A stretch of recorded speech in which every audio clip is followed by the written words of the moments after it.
How to unlink component on Webflow.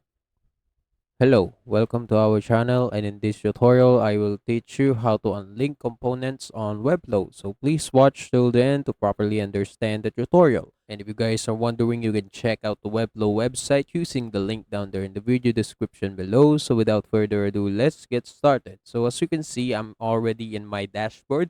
I log in my account, and I'm going to edit some of these templates in order to show you how to unlink components. So I already opened my editors. This is it, like this. And in order to find components in your website template, you can just click this button right here on the left side.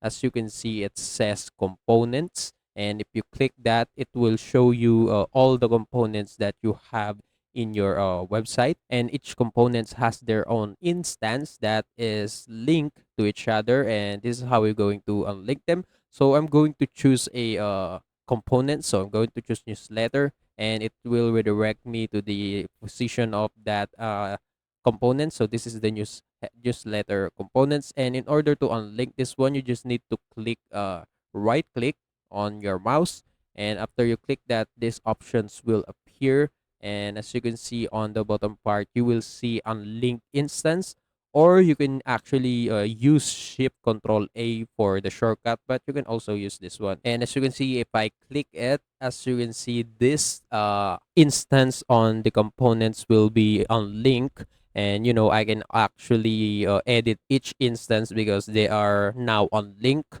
And yeah, that's it. That's how you unlink. And if you go to another newsletter, I can also get unlink this one. Just click right click on the mouse and unlink this one, and as you can see, they are now removed from the components. And yeah, if you want to create another components, you can just go to the components button again and click create new components and link all of this instance again if you want. And yeah, that's it. That's how you can unlink components in Webflow. And also, that's it for today's tutorial. If you want more, please like this video, subscribe to our channel, and see you in the next one.